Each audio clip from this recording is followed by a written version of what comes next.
I see the Honorable Minister of Community and Social Services standing.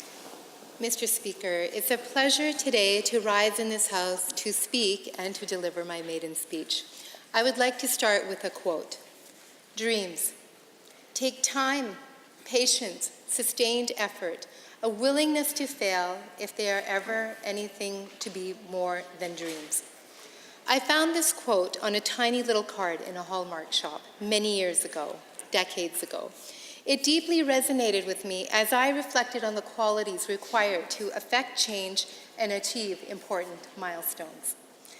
I kept this little card on my desk at work, right by my computer, even as I changed jobs over the years. And it was a daily reminder of the things that I wanted to accomplish. This quote was a confirmation that I'm indeed a dreamer. And to be a dreamer is not to be whimsical or fanciful. It's to chase after the outcomes that you believe in, the positive outcomes that create positive experiences for others. Like many Albertans, I'm a daughter of immigrants. My parents came to Canada in the late 60s and ultimately settled in Calgary in the northeast community of Rundle. My father, Harpal Singh, is an educated man, a teacher, but with only $8 in his pocket when he arrived in Canada with a young family, he was too overwhelmed trying to earn a living to think of upgrading. His dream of being a teacher lost to the harsh, practical realities of life. My mother, Rajan, came equipped with the equivalent of a grade 10 education and a whole lot of attitude. And this combination of parents created a household that was strong in expectations and aspirations. In order to provide for my brothers and I, my dad worked at CPR and my mom worked in various low-paying jobs until she decided enough was enough. She enrolled in a maintenance course, completed it with flying colors, and landed her dream job, a solid, good-paying job with benefits in public works with the government of Alberta. Now, since I've been elected, a number of people have asked me if I've ever been to the McDougall Centre in Calgary, and I tell them many, many, many times over the years. You see, the solid, good-paying job that my mom landed was as a worker in the housekeeping department at the McDougall Centre. She kept that place spick and span for 18 years, and I'm so very proud of her service. She worked the 12 noon to 9 p.m. shift in the evening. It's a tough shift for a working mom with 3 kids. And I was in university during some of that time, and occasionally on my way back from evening classes, taking the C train, I would drop by and go see her so that we could take the train home together. During those times, she would often introduce me to visiting dignitaries, staff, politicians, MLAs, ministers, and she would say with great pride that her daughter was a student at the university. And then she would ask them to keep me in mind for a job because I was graduating soon. She would say to me, if you're lucky and if you work hard, you can get a job at the land titles office. Well, Mom, I never did get that job at the land titles office, but how do you like my job now? Dreams can take you places you never thought that you would go. My mother's story is compelling. I always tell my children that it's important to understand where you come from in order to understand where you want to go. The unknown path laid before you is always better navigated by reflecting on the traveled trails behind you. Because ultimately, opportunities that are hard-earned by others before you, such as my opportunity to go to university, one that my mother never had, opportunities that are squandered are a tragedy of immeasurable magnitude. Mr. Speaker, I'm from the Sikh faith, and my parents and I often speak in Punjabi, and like so many Calgarians of all walks of life, I say with great pride that I'm a Northeast Calgary girl. It's where I spent 40 years of my life, first in the constituency of Cross, and then in McCall. And as a high school student, I took the bus to James Fowler, a long bus ride that many students are still experiencing today. I made lifelong friendships on that bus ride. Some of those individuals were key strategists in my campaign because they know what these communities need. I then went to the University of Calgary, met my wonderful husband Gurpreet, and together we started our careers in the oil and gas industry. We bought our first home in the community of Whitehorn. As our family expanded over the years, all 4 of my children, Raman, Seva, Nishan, and Avani, were born in the Peter Lougheed Hospital. We immersed ourselves in family, work, and volunteerism. One of the highlights of our time living in Castle Ridge was when Gurpreet and I coached basketball. We are still very proud of our PSA Bantam girls basketball team, who astounded their competitors with their tough play for winning cities and provincials in basketball over a decade ago. Hear, hear. I had the extraordinary privilege of representing the constituents from Calgary-North, and my gratitude for their support knows no bounds. Being their MLA is an honor I take seriously every day. Calgary-North is a new electoral district. On the eastern end, we have the communities of Cityscape, Redstone, Skyview, and Cornerstone, and to the north we have Livingston. These are all new communities that are experiencing rapid growth, but still waiting for much-needed infrastructure to catch up. Now that the weather is getting warmer, you'll start seeing more and more seniors groups meeting in the parks, outdoor festivals, and dancing get-togethers by women's groups in these communities. The Desi boys will be planning their barbecue schedule while giving a helping hand to their neighbors. Dazzling, colorful, with the tempting smells of a variety of ethnic cuisines everywhere, it's a delightful experience to be in the community of Skyview, for example, when the outdoor festivals are underway. I would invite everyone in this chamber to join me sometime this summer to attend one of these events.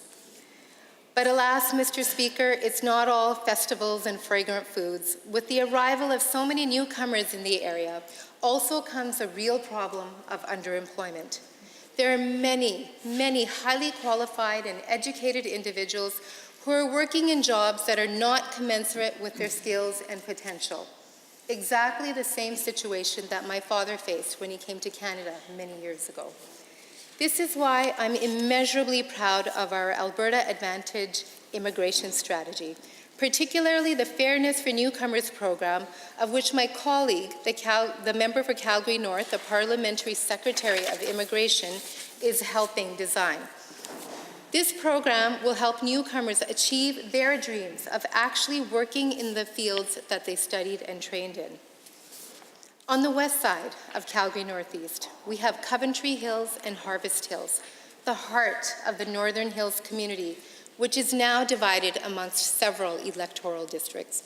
While the heart of the Northern Hills community still resides within my riding, so does the steely spine of the community, as demonstrated by the passionate advocacy positions held by community members.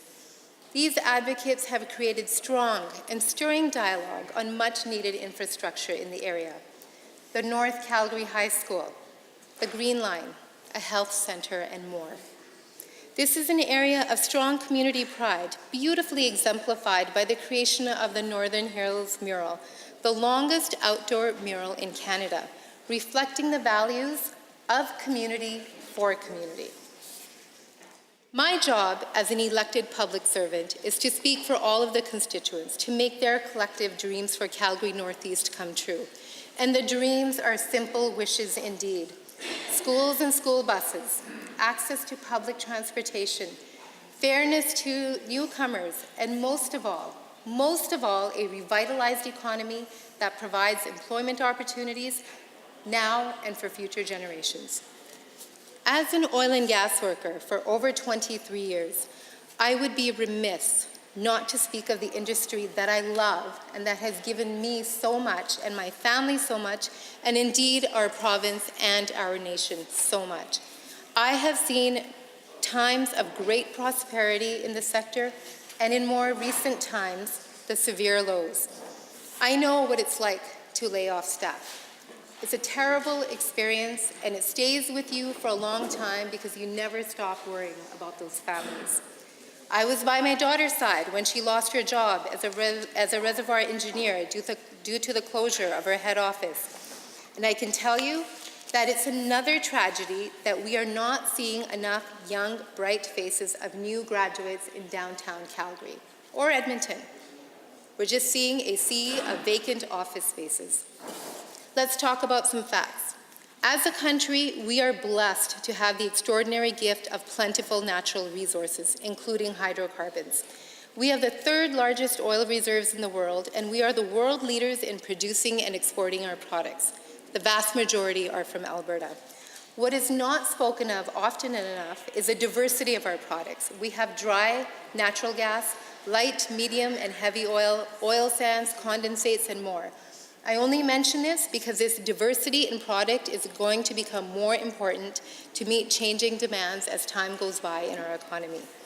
We also know that world oil demand is going to increase. Some credible numbers suggest by 30% beyond 2040. And Alberta must be the leader in meeting this demand. Our government is committed to putting our province on the trajectory to making sure this happens, as am I. I'd like to talk a bit about the people I've worked with over the years, from engineers, accountants, geophysicists, geologists, petrophysicists, support staff, economists, HR specialists. These are people who care about economic prosperity and the environment. They are parents and grandparents who provide for their families and understand that these goals are not mutually exclusive, but are in fact complementary. Alberta also plays a prominent role in innovation and the creation of new technology designed to curb carbon and methane emissions. We need to create the conditions to further unleash this innovation so that our oil and gas sector can export these new technologies internationally to help curb global GHG emissions. I've also had the opportunity to travel and see the operations of oil and gas fields in other international jurisdictions, including Eastern Europe. In this province, I've been to Tabor, High Level, Steen River, and other areas, and I can tell you that Canada, Alberta is head and shoulders a leader in the ethical production of oil and gas. There really is no other comparison to any other jurisdiction in the world. I've seen it with my own eyes. As we move forward to heal and advance Alberta's interests in our energy sector and economy, I'm also deeply cognizant of the vulnerable members in our province. As the new Minister of Community and Social Services, the numbers of Albertans who rely on us to help prove their lives is significant.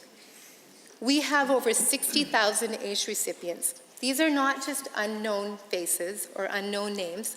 A few of them are family members with disabilities who go to work every day with smiles on their faces. We have thousands of families who rely on the PDD program and the FSED program. We have unknown numbers of Albertans experiencing homelessness, domestic and/or sexual violence. And we have folks dealing with tough times who just need a helping hand.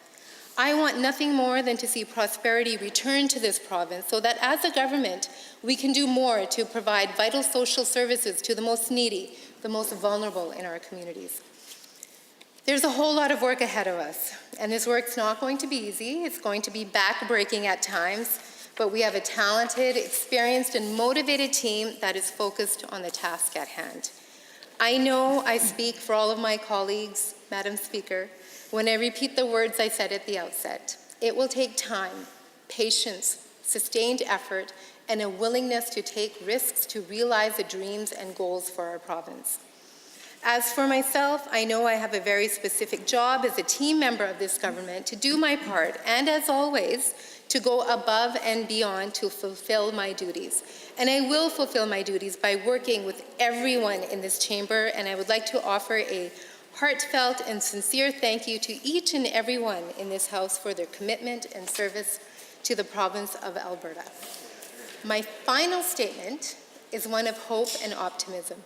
And as we say in the Sikh tradition, to be in a state of Chardi Kala.